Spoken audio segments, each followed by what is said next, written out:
तो hello guys, कैसे हैं आप सभी लोग। तो आज हम स्टार्ट करने वाले हैं क्लास 11 का बहुत ही interesting chapter, that is chapter number 8 cost. इसकी जो वेटेज है बच्चों वो है 4 to 6 मार्क्स की।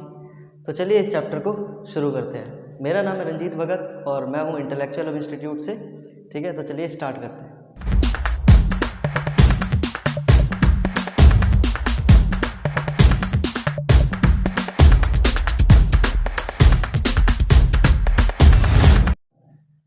तो सबसे पहले बच्चों इसमें आता है व्हाट इज़ कॉस्ट। कॉस्ट का मतलब क्या है, जैसे चैप्टर का नाम ही कॉस्ट है तो हमें सबसे पहले यही जानना पड़ेगा ना कि कॉस्ट होता क्या है। तो देखो कॉस्ट का मतलब क्या होता है। अब आप जब इस चैप्टर को पढ़ोगे, ठीक है, माइक्रो इकोनॉमिक्स में दो तरीके से हमने चैप्टर को बाइफिकेशन कर रखा है, ठीक है, बांट रखा है, एक कंज्यूमर के एंगल से और एक प्रोड्यूसर के एंगल से। कुछ चैप्टर्स ऐसे हैं जिसमें हमें एज अ कंज्यूमर सोचना पड़ता है, जैसे कि हमने पढ़ा डिमांड, ठीक है, तो उसमें हमें एज अ कंज्यूमर सोचना पड़ता है। लेकिन अब जो भी हम चैप्टर्स पढ़ेंगे that is chapter supply chapter से हम क्या पढ़ने वाले हैं, एज अ प्रोड्यूसर के एंगल से चैप्टर को पढ़ेंगे। ठीक है, तो आपको कैसा सोचना है, अपने आप को एज अ प्रोड्यूसर सोचना है। ठीक, तो सबसे पहले आता है बच्चों हमारा कॉस्ट। कॉस्ट का मतलब क्या होता है। अब देखो, अब आप एक प्रोड्यूसर हो तो आप या तो गुड्स बनाओगे या तो सर्विसेज दोगे किसी को। ठीक है, अब सपोज कर लो आप गुड्स बनाते हो, ठीक है, तो गुड्स बनाने में आपकी क्या आती होगी, कुछ लागत आती होगी, है ना, उसी को हम क्या बोलते हैं, कॉस्ट बोलते हैं। ठीक है, तो चलिए आते हैं डेफिनेशन की तरफ और इसको देखते हैं कॉस्ट का मतलब क्या होता है डिटेल में। तो it refers to an expenditure. Cost क्या है, एक्सपेंडिचर है। एक्सपेंडिचर का मतलब खर्चा है। ठीक है, इनकर्ड बाय द प्रोड्यूसर। कौन करता है ये खर्चा, प्रोड्यूसर करता है, क्योंकि वही गुड्स एंड सर्विसेज बनाएगा, क्यों, बेचने के पर्पज से। ठीक है, उसके बाद यहाँ पर बच्चों क्या लिखा है, एक्सप्लिसिट और इम्प्लिसिट कॉस्ट। अब ये एक्सप्लिसिट और इम्प्लिसिट क्या होता है ये हम पढ़ेंगे। ठीक है, on factor as well as non factor inputs to produce certain level of outputs. इसका मतलब ये हुआ कि जब एक प्रोड्यूसर, ठीक है, किसी भी सामान को बनाता है, जब एक प्रोड्यूसर किसी भी सामान को बनाता है तो उसकी क्या लगती है, लागत लगती है। ठीक है, अब लागत दो तरीके से लग सकती है, एक तो फैक्टर्स पर लग सकती है यानी कि फैक्टर्स ऑफ प्रोडक्शन पर, और एक लग सकता है हमारा नॉन फैक्टर इनपुट्स पर। नॉन फैक्टर इनपुट्स का मतलब क्या होता है, फैक्टर्स ऑफ प्रोडक्शन का मतलब क्या होता है वो हमने यहाँ पर नीचे लिखा हुआ है। ठीक है, तो अब देखते हैं फैक्टर इनपुट्स क्या होती है। देखो फैक्टर इनपुट्स का मतलब होता है expenditure on factors of production. Factors of production का मतलब क्या होता है, देखो किसी भी गुड्स को बनाने के लिए, किसी भी सर्विस को डिलीवर करने के लिए, ठीक है, प्रोडक्शन करने के लिए हमें चार चीज़ों की आवश्यकता पड़ती है, उसी को हम क्या बोलते हैं, factors of production. Factors of production में क्या क्या आता है, हमारा आता है land, labour, capital and entrepreneur. अब सपोज करो मैं आपको पढ़ा रहा हूँ तो मेरे को पढ़ाने के लिए क्या चाहिए, एक जगह चाहिए, आसमान में तो पढ़ाऊंगा नहीं उड़कर। ठीक है, तो हमें क्या चाहिए होता है, लैंड। दूसरा आता है लेबर। लेबर का मतलब होता है जो आपको प्रोडक्शन में हेल्प करे, यानी कि जो प्रोडक्शन कर रहा है उसको क्या बोलते हैं, लेबर। जैसे कि मैं पढ़ा रहा हूँ तो मैं भी क्या हुआ, लेबर हुआ, क्योंकि मैं क्या कर रहा हूँ, प्रोडक्शन कर रहा हूँ। लेबर का मतलब वो जो मजदूरी करते हैं, घरों पे घर बनाते हैं, उनको ही लेबर नहीं कहते। लेबर वो सभी जन है जो कि प्रोडक्शन, कहीं ना कहीं प्रोडक्शन या सर्विसेज में इन्वॉल्व हो रखे हैं, गुड्स एंड सर्विसेज के प्रोडक्शन में इन्वॉल्व हो रखे हैं, उनको क्या बोलते हैं, लेबर्स। उसके बाद आता है हमारा कैपिटल। कैपिटल का क्या मतलब होता है, कैपिटल का मतलब होता है पूंजी। ठीक है, जैसे सपोज करो आपने किसी बिजनेस को स्टार्ट करा, अब बिजनेस को स्टार्ट करने के लिए क्या लगेगा, आपका पैसे लगेंगे, कैपिटल लगेगा। ठीक है, तो जो हम बिजनेस को स्टार्ट करने के लिए पैसा इन्वेस्ट करते हैं बिजनेस में, उसी को क्या बोलते हैं, कैपिटल बोलते हैं। तो कैपिटल भी चाहिए होता है बिजनेस को स्टार्ट करने के लिए, प्रोडक्शन करने के लिए हमारे पास जगह चाहिए होती है, लेबर चाहिए होता है जो प्रोडक्शन करेगा, और प्रोडक्शन करने के लिए हमारे पास कैपिटल भी होनी चाहिए ना। जैसे मैं इंस्टीट्यूट रन कर रहा हूँ तो मेरे को इंस्टीट्यूट ओपन करने के लिए क्या लगी थी, कैपिटल लगी थी।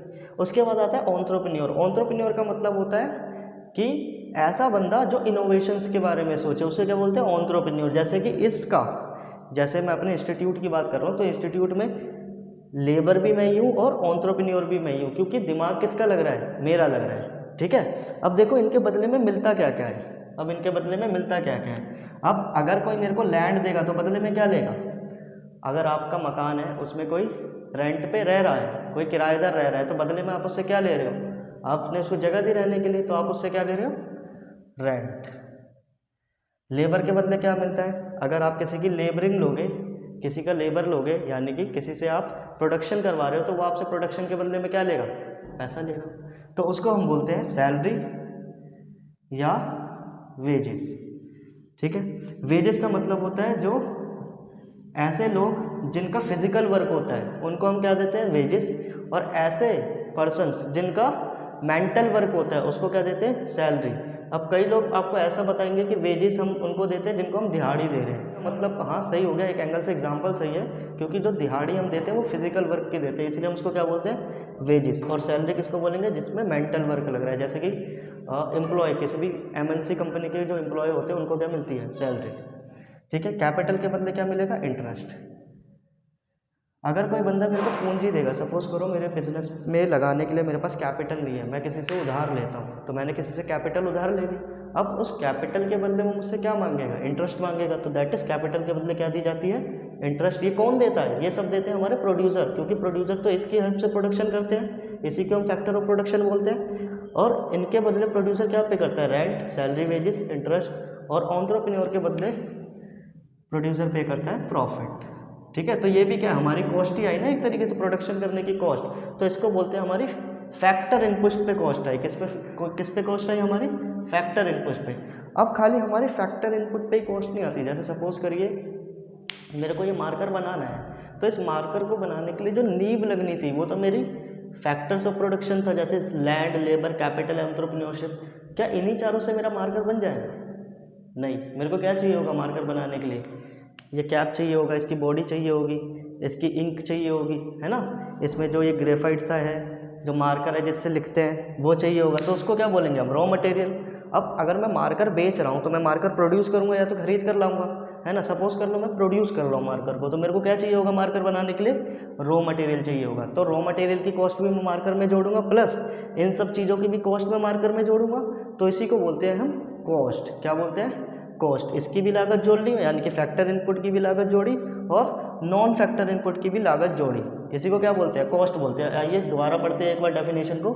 डेफिनेशन में क्या लिखा है, cost refers to an expenditure, ये वो एक्सपेंडिचर है जो कि प्रोड्यूसर द्वारा, यानी कि जो भी प्रोड्यूसर है, सपोज करो मेरे द्वारा करी गई है factor as well as non factor inputs पे एक सर्टेन लेवल ऑफ आउटपुट को बनाने के लिए। आउटपुट का मतलब मार्कर को बनाने के लिए, अब कितने मार्कर बना रहा हूँ वहाँ पर उसकी बात करी हुई है। ठीक है, अब यहाँ पर जो कॉस्ट की बात हुई है ना, यहाँ पर दो चीज़ें आ रही है, देखो, एक एक्सप्लिसिट कॉस्ट और एक आ रही है हमारी इम्प्लिसिट कॉस्ट। अब इन दोनों का मतलब आइए समझते हैं। तो आइए दोस्तों अब देखते हैं हम एक्सप्लिसिट कॉस्ट। जैसे कि मैंने बताया था कि कॉस्ट में हमारी दो तरीके की कॉस्ट जोड़ी रहती है, एक हमारी एक्सप्लिसिट कॉस्ट और एक इम्प्लिसिट कॉस्ट। तो एक्सप्लिसिट कॉस्ट कौन सी कॉस्ट होती है, देखो, it is the cost which is paid by the producer to outsider. ये बेसिकली वो कॉस्ट होती है जो कि प्रोड्यूसर आउटसाइडर को पे करता है, यानी कि हमारी जेब से पैसा जा रहा है। ऐसी कॉस्ट जिसमें हमारी जेब से पैसा, मेरी जेब से पैसा किसी दूसरे बंदे को गया प्रोडक्शन से रिलेटेड, उसको बोलूँगा क्या, एक्सप्लिसिट कॉस्ट। एक्सप्लिसिट कॉस्ट को हम बुक्स ऑफ अकाउंट्स में रिकॉर्ड करते हैं। कहाँ रिकॉर्ड करें, जैसे आप अकाउंट्स पढ़ रहे हो तो अकाउंट्स में हम इसको एक्सप्लिसिट कॉस्ट को रिकॉर्ड करते हैं। क्यों, क्योंकि यहाँ पर ट्रांजैक्शन टेक प्लेस होती है, इसलिए हम इसको एक्सप्लिसिट कॉस्ट को कहाँ पर रिकॉर्ड करते हैं, बुक्स ऑफ अकाउंट्स में। इसलिए हम एक्सप्लिसिट कॉस्ट को अकाउंटिंग कॉस्ट भी बोलते हैं। क्या बोलते हैं, अकाउंटिंग कॉस्ट। इसके बाद एक टर्म आता है क्या, इम्प्लिसिट कॉस्ट। इम्प्लिसिट कॉस्ट को हम हिडन कॉस्ट भी बोलते हैं। अब इम्प्लिसिट कॉस्ट का मतलब क्या होता है, सपोज करो कि जैसे मेरा इंस्टीट्यूट है और मैं यहाँ पर पढ़ा रहा हूँ, तो अगर मैं पढ़ा रहा हूँ तो मैं अपने आप को तो सैलरी नहीं दूंगा। या सपोज करिए मेरा लैंड है, अगर मैं इस लैंड पर पढ़ा रहा हूँ तो मुझे क्या देना पड़ता है, रेंट देना पड़ता है, लेकिन क्या मैं खुद को रेंट दूंगा, आंसर इज नो। तो ऐसे कॉस्ट को भी हम क्या बोलते हैं, इम्प्लिसिट कॉस्ट और हिडन कॉस्ट। ठीक है, अब क्या आपको लगता है कि हम इम्प्लिसिट कॉस्ट और हिडन कॉस्ट को बुक्स ऑफ अकाउंट में रिकॉर्ड करते होंगे, द आंसर इज नो। क्यों, क्योंकि भैया यहाँ पर कोई ट्रांजैक्शन टेक प्लेस ही नहीं हो रही, कोई पैसा जा ही नहीं रहा मेरे जेब से, तो मैं इसको बुक्स ऑफ अकाउंट्स में क्यों रिकॉर्ड करूँगा। बुक्स ऑफ अकाउंट्स में तो वही ट्रांजैक्शंस रिकॉर्ड होती हैं जिसमें हमारी मनी इन्वॉल्व हो गया। यहाँ पर हमारा मनी इन्वॉल्व है, क्या पैसा कहीं जा रहा है, नहीं जा रहा, तो इसको हम बुक्स ऑफ अकाउंट में रिकॉर्ड नहीं करते। लेकिन इकोनॉमिक्स बोलता है कि एक अच्छा प्रोड्यूसर वही है जो इन दोनों कॉस्ट को लेकर चले, यानी कि एक्सप्लिसिट कॉस्ट को भी लेकर चले और इम्प्लिसिट कॉस्ट को भी लेकर चले। अब इम्प्लिसिट कॉस्ट का मतलब it is the estimated cost. ये क्या, कौन सी कॉस्ट होगी, एस्टिमेटेड कॉस्ट। अब सपोज करिए मैं पढ़ा रहा हूँ तो मुझे क्या पता कि मेरी कितनी वैल्यू है, मेरे को कितना मिलना चाहिए। ठीक है, अगर यही सर्विस मैं कहीं और दे रहा होता तो मुझे पैसा मिलता।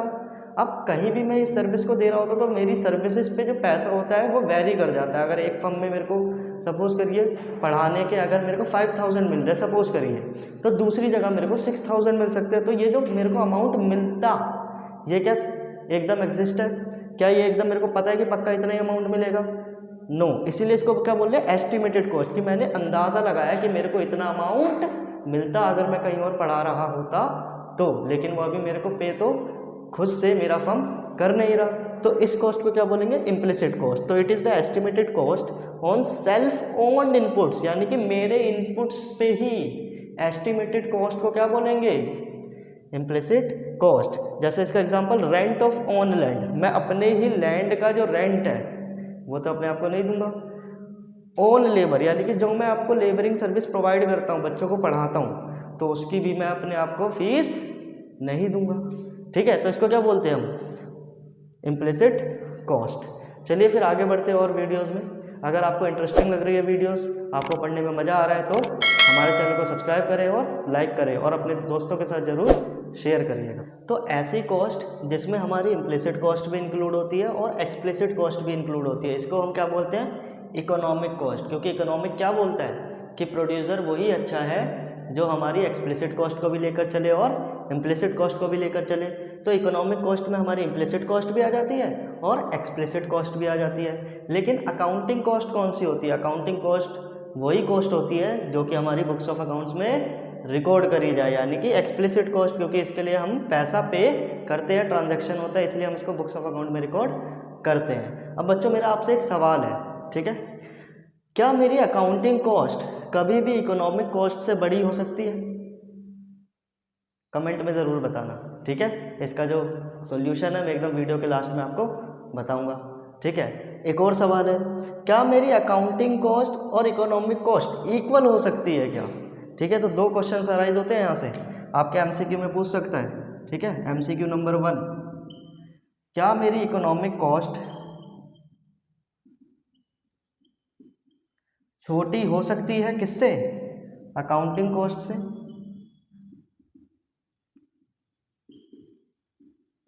ठीक है, तो मेरे को कमेंट में बताओ यस और नो, एमसीक्यू नंबर 1 का। दूसरा एमसीक्यू आता है हमारा,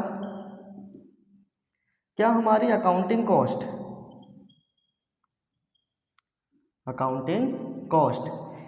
इक्वल हो सकती है किसके? इकोनॉमिक कॉस्ट के। ये भी आप मेरे को किस में बताओगे? कमेंट में यस और नो। अब इसके बाद बच्चों दो कॉन्सेप्ट हमारे और आते हैं, उसके बाद हमारा कॉस्ट का जितने भी टर्म्स होते हैं वो हमारे खत्म हो जाएगी, ठीक है। दो कॉस्ट आती है, वो उतनी इंपॉर्टेंट नहीं है, तो मैं आपको यहीं बता देता हूँ। एक आती है सेलिंग कॉस्ट और एक आता है प्रोडक्शन कॉस्ट, ठीक है। देखो सेलिंग कॉस्ट का मतलब क्या होता है, अब ये जो मेरी कॉस्ट आई इकोनॉमिक कॉस्ट, ये तो मेरी cost of production I. Suppose करो मेरे को ये मार्कर बनाना था, मैं मार्कर का डीलर हूँ, मैं मार्कर बनाता हूँ, तो ये जो इम्प्लिसिट कॉस्ट और एक्सप्लिसिट कॉस्ट को जोड़ के मेरी कौन सी कॉस्ट आई? कॉस्ट ऑफ प्रोडक्शन, यानी कि इसको बनाने की लागत। लेकिन क्या ये मेरी सेलिंग कॉस्ट है? Answer is no. Selling cost का मतलब क्या होता है? सेलिंग कॉस्ट का मतलब होता है कि अब मैंने गुड्स तो बना लिया, इसको मेरे कंज्यूमर तक पहुंचाने के लिए, बेचने तक के लिए जो मैं अलग से खर्चे कर रहा हूं उसको बोलते हैं सेलिंग कॉस्ट। जैसे सपोज करिए मेरा मार्कर बनाने का बिजनेस है, अब मैंने क्या करा, मैंने अमिताभ बच्चन जी से 5 करोड़ की ऐड करवा ली, मान लीजिए। क्या वो 5 करोड़ की ऐड मेरी कॉस्ट ऑफ प्रोडक्शन में लगी? क्या इस मार्कर को बनाने में लगी? Answer is no. वो ऐड जो मैंने करवाई वो तो इस मार्कर को सेल आउट करने के लिए करवाई, तो उसको हम क्या बोलेंगे? Selling cost. उसके बाद आता है बच्चों production cost. Production cost is same like a cost, यानी कि कॉस्ट ऑफ प्रोडक्शन। वो सारे कॉस्ट जो कि प्रोड्यूसर करता है, इम्प्लिसिट और एक्सप्लिसिट कॉस्ट को मिलाकर factor as well as non factor inputs पर, ठीक है, उसको हम क्या बोलते हैं? प्रोडक्शन कॉस्ट, ठीक है। अब हमारा कॉस्ट का जितना भी टर्म्स था ये हो चुका है समाप्त। अब आते हैं हम अपने मेन चैप्टर की तरफ, तो बने रहिएगा अभी। अब बच्चों हमारे बाद अब इसके बाद हमारी एक टर्म आती है कॉस्ट फंक्शन। कॉस्ट फंक्शन का मतलब क्या होता है कि मेरा कॉस्ट किसके ऊपर डिपेंड कर रहा है, मेरे को इस मार्कर की कॉस्ट कितनी पड़ेगी वो किन किन चीज़ों पर डिपेंड करती है, तो इसी को हम क्या बोलते हैं? Cost function. कॉस्ट फंक्शन का मतलब it is a functional relationship between inputs and cost.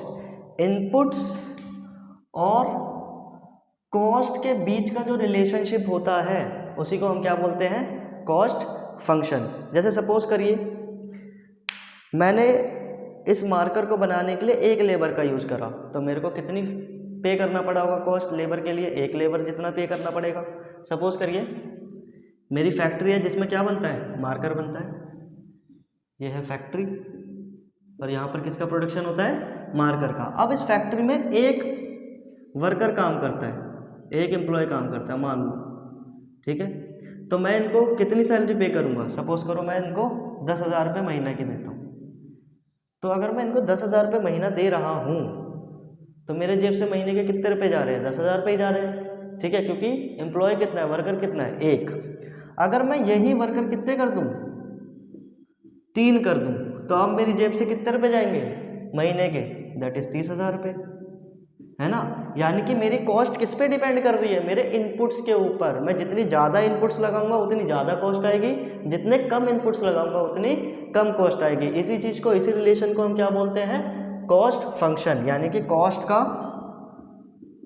Function किसके साथ, इनपुट्स के साथ, input 1 plus input 2 plus input 3 plus input 4 और सो ऑन, ठीक है। तो अगर एक इनपुट लगाऊंगा तो कॉस्ट भी उतनी आएगी, 2 इनपुट्स लगाऊंगा तो कॉस्ट भी उतनी आएगी, 3 इनपुट लगाऊंगा तो कॉस्ट उस हिसाब से आएगी। इसी को क्या बोलते हैं, कॉस्ट फंक्शंस। तो इसके बाद हमारा क्या आता है, काइंड्स ऑफ कॉस्ट फंक्शन, यानी कि जो मैंने अभी आपको कॉस्ट फंक्शन पढ़ाया, कॉस्ट फंक्शन के कितने काइंड्स होते हैं, कितने टाइप्स होते हैं, उसके बारे में हम बात करने वाले हैं, ठीक है। ये आपने पहले भी पढ़ रखा है, अगर आपने प्रोडक्शन चैप्टर पढ़ा होगा तो आपने उसमें देखा होगा कि प्रोडक्शन फंक्शंस के हमारे 2 तरीके के टाइप्स होते हैं। एक होता है हमारा शॉर्ट रन प्रोडक्शन फंक्शन और एक होता है हमारा लॉन्ग रन प्रोडक्शन फंक्शन। एक और होता है very short run production function, लेकिन हम उसको कंसीडर नहीं कर रहे। अभी हम किसकी बात कर रहे हैं, शॉर्ट रन प्रोडक्शन फंक्शन की और लॉन्ग रन प्रोडक्शन फंक्शन की। अब शॉर्ट रन प्रोडक्शन फंक्शन कौन सा प्रोडक्शन फंक्शन होता है, जिसमें मेरा एक फैक्टर क्या हो, फिक्स हो, और एक क्या हो, वेरिएबल हो। लॉन्ग रन प्रोडक्शन फंक्शन वो फंक्शन होता है जिसमें हमारे सारे फैक्टर्स क्या होते हैं, वेरिएबल्स, कोई भी फिक्स फैक्टर नहीं होता। वैसा ही सेम हम कहाँ पढ़ने वाले हैं, कॉस्ट फंक्शन में। कॉस्ट फंक्शंस भी हमारे 2 तरीके के होता है, एक होता है हमारा short run cost function, short run cost function, और एक होता है हमारा लॉन्ग रन कॉस्ट फंक्शन। अब जैसे नाम ही बता रहा है कि शॉर्ट रन कॉस्ट फंक्शन और लॉन्ग रन कॉस्ट फंक्शन, तो आप में से बहुत सारे बच्चे तुक्का मार सकते हैं कि शॉर्ट का मतलब होगा ऐसा कॉस्ट जो मैं 1 साल के अंदर अंदर पे कर रहा हूँ, और लॉन्ग का मतलब होगा ऐसा कॉस्ट जो मैं के 1 साल से बाद में पे करता हूँ, ठीक है। तो ऐसा कुछ भी नहीं है। कॉस्ट फंक्शन में 2 फंक्शंस आते हैं हमारे, शॉर्ट रन कॉस्ट फंक्शन और एक आता है long run cost function. Short run cost function किस कॉस्ट को बोलते हैं, देखो अब हमारी जो 2 तरीके की कॉस्ट होती है, एक होती है हमारी फिक्स्ड कॉस्ट और एक होती है हमारी वेरिएबल कॉस्ट, ठीक है। तो ऐसा ड्यूरेशन, ऐसा पीरियड जिसमें मेरा एक फैक्टर क्या हो, फिक्स, यानी कि एक कॉस्ट तो मेरी फिक्स हो और एक कॉस्ट कैसी हो, वेरिएबल, यानी कि जो इनपुट के चेंज होने की वजह से चेंज हो जाए, ऐसे कॉस्ट फंक्शन को हम क्या बोलते हैं, short run cost function. Suppose करिए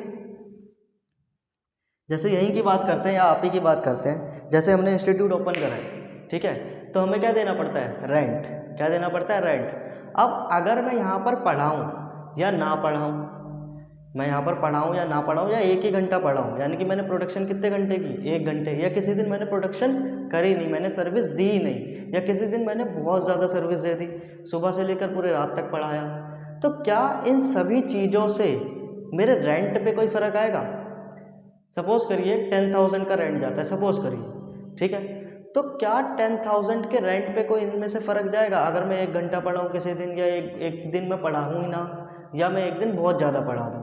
प्रोडक्शन पे क्या मेरे कॉस्ट पे अंतर आएगा, रेंट पे अंतर आएगा, नहीं, रेंट तो मुझे पे करना ही करना है। तो ऐसा पीरियड जिसमें मेरा एक कॉस्ट क्या होता है, फिक्स, यहाँ पर क्या फिक्स है, रेंट, ठीक है, और एक कॉस्ट क्या होता है, वेरिएबल, जैसे कि इलेक्ट्रिसिटी। अब सपोज करिए मैं महीने में पूरे दिन से लेकर पूरे रात तक पढ़ाते हैं, यहाँ पर पूरे दिन से लेकर रात तक पढ़ाई होती है, ठीक है, तो इलेक्ट्रिसिटी जो महीने की आएगी, अब जाहिर सी बात है इलेक्ट्रिसिटी यूज़ होगी, तो जो इलेक्ट्रिसिटी का बिल आएगा वो भी पूरे महीने का आएगा, यानी कि वो मेरे सर्विस पे, मेरे प्रोडक्शन पे डिपेंड कर रहा है। लेकिन सपोज़ करो कि मैंने 1 महीना पढ़ाया ही नहीं, तो क्या मेरा उस समय का बिल आएगा, क्या उस महीने का बिल आएगा, आंसर इज़ नो, नहीं आएगा।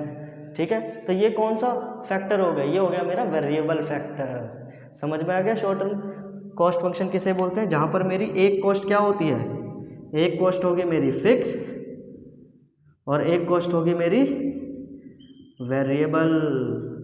ठीक है, फिक्स्ड का एग्जांपल क्या है, रेंट, चाहे हम पढ़ाए या ना पढ़ाए रेंट तो पे करना ही करना है। और इलेक्ट्रिसिटी किसका एग्जांपल हो गया, वेरिएबल कॉस्ट का।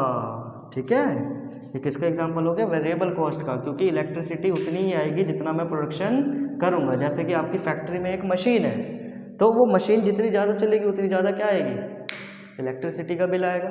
ठीक है, अगर नहीं चलेगी तो नहीं आएगा, लेकिन उस फैक्ट्री का किराया वो तो जाना ही जाना है, तो वो क्या हो गया, फिक्स। तो ऐसा आपको कई भी ड्यूरेशन दिखे जिसमें एक कॉस्ट क्या हो, फिक्स हो, और एक कॉस्ट क्या हो, वेरिएबल हो, उसको हम क्या बोलते हैं, शॉर्ट रन कॉस्ट फंक्शन। ठीक है, यही हमें पढ़ना होता है बेसिकली इस चैप्टर में, हम इसी के बारे में चर्चा करते हैं। हम लॉन्ग रन के बारे में चर्चा नहीं करते, लेकिन लॉन्ग रन का मतलब मैं बता देता हूँ, इसका ठीक उल्टा हो जाना, यानी कि यहाँ पर मेरी जो दोनों की दोनों कॉस्ट होगी वो क्या होगी, वेरिएबल। यहाँ पर मेरी दोनों की दोनों कॉस्ट वेरिएबल होगी, यानी कि कोई भी कॉस्ट मेरी फिक्स नहीं है।